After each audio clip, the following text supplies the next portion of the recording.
So hello people out there and welcome to Tiwari's Time. So this is the part 2 of the Q&A session. So since I got many queries from you all and I was unable to answer it on time और वो बहुत ज़्यादा delay हो रहा था, so I thought of making a single video of जिसमें हम सारी queries एक साथ ले लेते हैं और अगर अभी भी मैं किसी का आंसर नहीं दे पाई हूँ तो please do comment it down.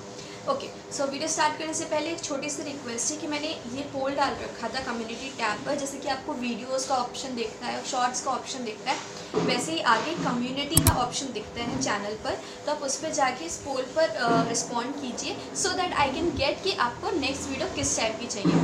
अगर इन 3 ऑप्शन में से आपको कोई चौथा ऑप्शन चाहिए so you can comment it down there. So yeah, so without any further due let's get started. Okay, the very first question is from Rekha Pal. She's asking for 11th और 9th में क्या हमारा wifi system मिलता है, हमें मतलब wifi मिलता है फ्रॉम दी बनस्थली. सो सबसे पहले तो मैं ये क्लियर आउट करना चाहती हूँ कि 9th एंड 10th के बच्चों को फ़ोन्स भी अलाउड नहीं होते हैं. सो लैपटॉप तो नहीं अलाउड है.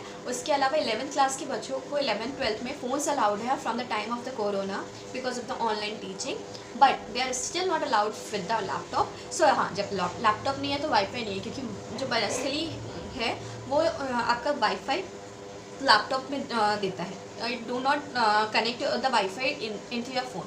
ठीक है, तो वो वाईफाई जो है लैपटॉप में अवेलेबल होता है. तो it is available only for the college students, और कॉलेज स्टूडेंट्स को भी लैपटॉप में मिलता है. And in that also there are certain restrictions, certain sites that are restricted that you cannot open with that Wi-Fi. So these are the problems or the things in case of Wi-Fi. The next question is from Ramji. He or she, I don't know who is that. Okay, so they are saying कि वहाँ मुझे competitive exam की तैयारी करनी है. क्या net problem ज़्यादा रहती है? तो नेट प्रॉब्लम का ये सीन है कि मैंने आपको पहले भी बताया था कि वो डिफ़र करती है from SIM to SIM and from hostel to hostel.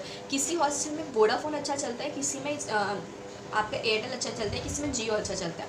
ठीक है, so that's the problem that is coming there. उसके अलावा अगर आपको कॉम्पिटिटिव एग्जाम्स की तैयारी करनी है तो एक छोटी सी मैं टिप दे सकती हूँ कि आप अराउंड 2 बजे से लेकर सुबह के 8 बजे तक जो टाइम होता है, टाइम स्लॉट होता है, उसमें आप प्रिपरेशन कर सकते हो, क्योंकि उस टाइम नेट बहुत अच्छा चलता है, कोई नेटवर्क प्रॉब्लम नहीं होती है. इवन दो आपके अगर हॉस्टल में भी नेटवर्क प्रॉब्लम है तो भी आपको उस टाइम पे काम कर जाता है net.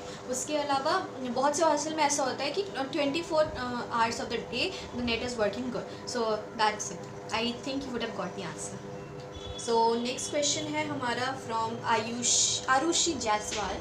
So she is asking is the same hostel allotted to class 11th students. उसके अलावा इट्स मी आयुषी ने आई थिंक सो कमेंट किया है. ये have you applied for?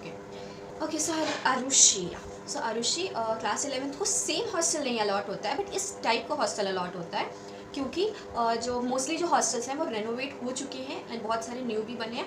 1-2 hostels थे जो कि नहीं रेनोवेट हुए थे and by the time we are our means by till this time I think so कि वो भी रेनोवेट होना शुरू हो गए हैं. So most probably you will be getting renovated और a new hostel only. So इसी टाइप के हॉस्टल्स होते हैं, बट सेम हॉस्टल मिलना प्रोबेबिलिटी है वो बहुत बहुत कम है. ठीक है, then so Saumya Chauhan is asking the BTech के एंट्रेंस में बोर्ड्स का वेटेज भी होगा. So Saumya, let me clear it out कि जो तुम्हारा बीटेक के एंट्रेंस होता है उसमें सिलेक्शन तुम्हारा पहले बेस्ड होता है on the entrance exam marks. तो अगर आप एंट्रेंस में अच्छा स्कोर करते हो तो अच्छा स्कोर करने के बाद फिर उसी बेसिस पे आपकी काउंसलिंग होती है. Like if you score a good marks then तुम्हारी काउंसलिंग पहले होगी और फिर काउंसलिंग में वो नॉर्मल तुम्हारा नाम वगैरह पूछेंगे, क्यों लिया, क्या करना है, ये है वो है. और उसके अलावा वो तुमसे तुम्हारी स्ट्रीम पूछेंगे, लाइक बीटेक में तुम CS लोगी या EC लोगी या जो भी डिफरेंट फील्ड्स होंगी बीटेक के, उसमें दे विल आस्क यू कि तुम्हें कौन सी फील्ड चाहिए. तो वहाँ पे मैंने एक को पहले भी कमेंट किया था कि अगर आपको CS चाहिए तो आपको अच्छे से अच्छा स्कोर करना पड़ेगा. फिर बोर्ड्स का वेटेज वहाँ पे see I am not 100% sure, but शायद बोर्ड का वेटेज वहाँ पे देखा जाएगा जब 2 लोगों के मार्क्स लाइक सिमिलर होंगे. लाइक अगर 100 मार्क्स का टेस्ट है और किन्हीं भी 2 बच्चों के 96 आए हैं तो उन दोनों में फिर बोर्ड्स के बेसिस पे देखा जाएगा कि किसकी काउंसलिंग पहले होगी किसकी बाद में होगी. तो उस केस में मतलब जब आपके मैचिंग के होंगे ना एंट्रेंस के marks, then they will go for the marks of the boards. तो that's the case. Next question is from Surbhi Arora. Surbhi Arora ने पूछा है दैट दी क्या कैंपस से बाहर जाना या मतलब बाहर जा सकते हैं घूमने एंड 8 बजे के बाद हॉस्टल. पहले का रिप्लाई कर देती हूँ. तो घूमने जाने के लिए आपको पूरा एक लीव प्रोसीजर फॉलो करना पड़ेगा. आप आपको पूरा लीव एप्लीकेशन पे साइन वगैरह करवाना पड़ेगा। उसमें भी टीचर्स वो जो जीजी हैं वो आपके घर पे कॉल करके पूछेंगी कि आप जा सकते हैं, या अगर आप अकेले जाना चाहते हैं तो उस पर वो पूरा कंफर्म करेंगे कि हाँ ये यहाँ घूमेंगी, इतने दिनों से इतने दिनों तक आएगी, ये है वो है। तो आपको पूरा गेट पास बनवाना पड़ेगा, उसके बाद ही आप बाहर घूमने जा सकती हैं। लाइक अगर आपने गेट पास बनवा लिया, देन गेट पास बनवाने के बाद में you are allowed to go out for the travel, और जो भी तुम्हें करना है। और फिर जैसे अगर तुम्हें 4 दिन के लिए घूमना है तो वो गेट पास 4 दिन का होना चाहिए। सो ऐसा नहीं है कि तुमने सिर्फ एप्लीकेशन डाली हॉस्टल में एंड यू आर आउट, या गोइंग आउट, नहीं। हॉस्टल से कैंपस से बाहर जाने के लिए तुम्हें पूरा गेट पास बनवाना पड़ेगा। उसके अलावा तुम्हारा हो गया, और दी 8 बजे के बाद हॉस्टल बाहर नहीं जा अच्छा 8 बजे के बाद बहुत से हॉस्टल्स में ऐसा रूल है कि you can not go out. Okay, 8 बजे उनका गेट बंद हो जाता है, और जिन बच्चों की क्लासेस रहती हैं 9 बजे तक, हाँ उनको अलाउड होता है आना अंदर। बट 8 बजे मोस्टली हॉस्टल, बहुत सारे हॉस्टल्स का गेट बंद हो जाता है, बहुत से हॉस्टल्स का 9 बजे बंद होता है। सो इट डिपेंड्स, ठीक है। लेकिन उससे ज़्यादा बाहर नहीं रह सकते हो। एंड वार्डन आपके पार्सल्स चेक करती है, हाँ डेफिनेटली करती है। सारे हॉस्टल्स में आपकी वार्डन जो है आपके पार्सल चेक करती है, येस। जितने भी हॉस्टल्स हैं, जब पार्सल आया है तो पूरा ऑन द स्पॉट खुलवा के देखेंगी कि आपके पार्सल में क्या आया है और ये क्या है, क्यों है, कैसे है, ठीक है, वो सब देखती है वार्डन, डेफिनेटली चेक करती है। The next question is from Adhya Singh. See, this video is gonna be little long, so please ignore it. Although I will put some subtitles. तो फिर आप वहाँ पे जाके आप क्लिक कर लो जिस भी क्वेश्चन का आपका आंसर ढूंढना है। ओके, सो दैट आध्या सिंह ने पूछा है, और अगर कोई लैंग्वेज सीखना है तो वहाँ एक्स्ट्रा चार्ज देना पड़ेगा। हाँ, तो आध्या आपको एक्स्ट्रा चार्ज देना पड़ेगा, वो 1200 per month, sorry 1200 per year का वो जो कोर्स होता है, ठीक है। तो आपको 1200 देने पड़ेंगे in the beginning of the year. ऐसा नहीं है कि आप जैसे अगर 1 साल का कोर्स है तो आप मिड ऑफ द सेम जा रहे हो, ठीक है। तो जो ऑड सेम्स होते हैं ना, like first, third and fifth, उसमें आप फॉर्म फिल करते हो फर्स्ट सर्टिफिकेट कोर्सेज, और उसके बाद आपका एडमिशन हो जाता है। एंड सारी सर्टिफिकेट कोर्सेज के लिए 1200 फीस है per annum, not per month. Okay, then the next question is from Divya.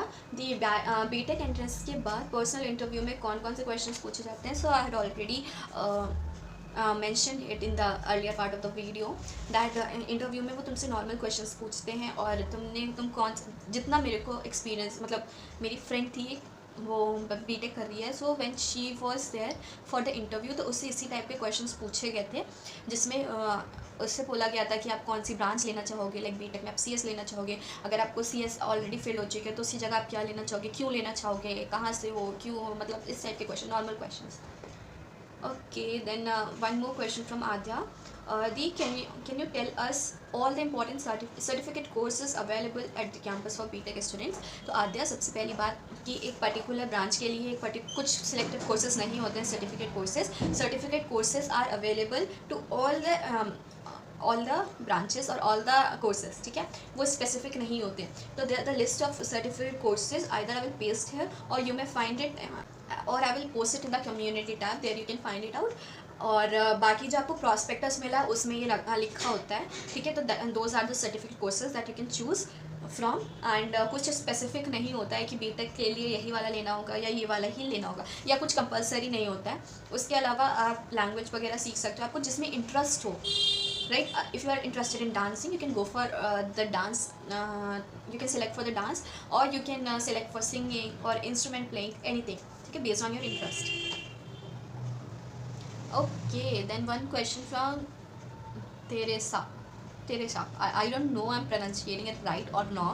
Okay, so the BA में एडमिशन के लिए पेपर देना पड़ता है, and if yes, then क्या क्या पढ़ना पड़ेगा? I'm from humanities background. Okay, तो देखो किस किस सब्जेक्ट्स में एंट्रेंस देना पड़ता है कि नहीं देना पड़ता है, ये आपको जो यूनिवर्सिटी की साइट है उस पर दिख जाएगा। जिन जिन के आगे एप्टीट्यूड टेस्ट लिखा होगा उनका टेस्ट देना पड़ेगा। फिर नीचे वो लोग लाइन पे लिखते हैं कि दीज आर द सब्जेक्ट्स और the subject other than this are admission will be based on the merit, there will be no entrance exam. So उसमें आप चेक कर लीजिए। एंड पढ़ने में तो आपको अगर होगा तो वो सैम्पल पेपर की लिस्ट में होगा। हाँ, एक चीज़ और बोलनी थी मेरे को कि हाँ, जितने भी बच्चे मेरे से बीएससी ऑनर्स के बारे में पूछ रहे हैं, I am very sorry, BSc biotech honours, तो I am very sorry for it, because BSc biotech honours का मेरे को कोई आइडिया नहीं है। And I get to know it this year that okay BSc biotech honours भी वहाँ पे अवेलेबल है, so I have no idea about it. So I am very sorry for all those who are asking about BSc biotech honours. So I am sorry but I won't be able to react on it or reply on it. And उसके अलावा जो zoology and chemistry के बारे में पूछ रहे हैं and nutrition के बारे में या नर्सिंग के बारे में पूछ रहे हैं, उनके लिए if I get in contact with any of the girl from their department then I will definitely make a video, but इसके लिए आपको बहुत वेट करना पड़ेगा क्योंकि right now not in contact with any of those. Okay, so उससे पहले तो शायद मैंने तुम्हारा रिप्लाई कर दिया Teresa, I don't know if I am pronounciating it right. उसके बाद कन्हैया इस समर, वो जिससे बहुत सारे क्वेरीज हैं. ओके, सो और मैंने 11th के लिए रजिस्ट्रेशन किया है और मेरे पास प्रोस्पेक्टस भी आ गया है एंड उसके साथ कभी सारे फॉर्म्स हैं जो कि मुझे पोस्ट करने हैं, जो है बोर्ड के रिजल्ट के बाद वो आने भी वाला है 3-4 दिन में. तो इन सब से क्या मतलब एडमिशन हो जाएगा या नहीं. देखो, प्रोस्पेक्टस तुम्हारे आया है क्योंकि तुमने फॉर्म फिल किया है, ठीक है, और बाकी सब तुम सारे अपने डॉक्यूमेंट्स वगैरह सबमिट करोगे, उसके बाद ही आपको पता चलेगा कि आपका एडमिशन हुआ है कि नहीं. एडमिशन कंफर्म होने के लिए they will make you a call और they will mail you that okay you are confirm that you are admitted, you just need to submit the rest fees. ठीक है, तो उसका अभी कोई वो नहीं है. जब तक आप डॉक्यूमेंट्स नहीं सबमिट करोगे तो कंफर्मेशन कैसे होगा. और मैं कॉमर्स स्ट्रीम लूँगी जनरल कैटेगरी में हूँ, तो प्लीज़ क्या आप कट ऑफ बता सकती हैं. तो सबसे पहले तो वो बेस्ड होगा on the numbers that you always score. ठीक है, तो स्कोर्स पे होगा जो 12th का रिज़ल्ट का, मतलब 12th में जो रिज़ल्ट आएगा, सॉरी तुम्हें 11th के लिए चाहिए ना, हाँ, तो जो नया 10th का रिज़ल्ट आएगा उसके बेसिस पे तुम्हारा एडमिशन होगा, उसके बेसिस पे तुम्हारा कट ऑफ लिस्ट बनेगी from the BSc. So I have एक मतलब एग्जैक्ट कट ऑफ, मतलब कितनी कट ऑफ जाती है ये इसका आइडिया देना थोड़ा सा प्रॉब्लमेटिक होगा और थोड़ा वो भी होगा कि आपको मैं एग्जैक्ट नंबर नहीं बता सकती. सो आई एम फिर सॉरी फॉर दैट. देखो, जिसके आंसर्स मैं नहीं दे सकती, I don't want to give you false answers, I will clear it out कि मैं उसका आंसर नहीं दे सकती हूँ. सो एंड वहाँ बस हाई मेरिट वालों को लिया जाता है, ऐसा नहीं है. वो कट ऑफ लिस्ट बनती है depending on the number of seats available. ठीक है, तो ऐसा ज़रूरी नहीं है कि जिनका हाई रहा होगा कि उन्हीं को लिया जाएगा.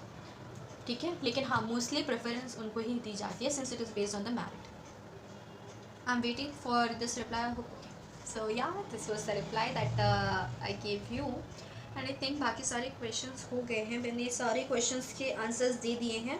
Okay, तो अगर अभी भी कोई query रह रही हो तो please comment it down. मैं हो सकता है इसका part 3 बना दूँ, या अगर questions कम हुए so I'll feature it in the shorts. And that's it for today. I hope you would have enjoyed the video. I hope not enjoyed. I hope आप सबको answers मिल गए हों आपके queries के. And please subscribe if you are getting good videos on this channel. If you're liking the video, please do comment, like, share and subscribe to my channel. Till then, bye bye.